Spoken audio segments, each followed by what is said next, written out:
Pemirsa, Kejaksaan Negeri Padang Lawas Utara, Sumatera Utara menahan Kepala Desa Situmbaga, Kecamatan Dolok, Padang Lawas Utara.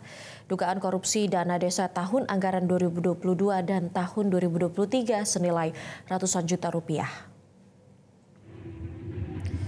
MS, Kepala Desa Situmbaga, Kecamatan Dolok, Padang Lawas Utara hanya bisa pasrah saat memakai rompi tahanan kejaksaan. MS keluar dari ruangan pemeriksaan tim penyidik tindak pidana khusus dengan dikawal jaksa untuk dititipkan di Rutan Gunung Tua selama 20 hari.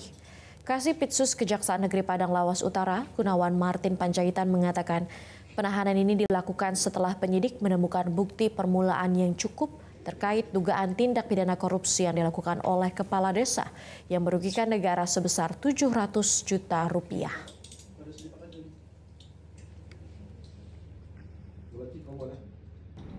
Mana dalam hal ini penyidik telah menetapkan tersangka MS selaku tersangka sebagaimana surat penetapan tersangka yang dikeluarkan oleh Kepala Kejaksaan Negeri Padang Lawas Utara terhadap tersangka MS diduga kuat telah menyalahgunakan anggaran pendapatan belanja desa pada tahun 2022 dan pada tahun 2023. Jelajahi cara baru mendapatkan informasi. Download Metro TV Extend sekarang.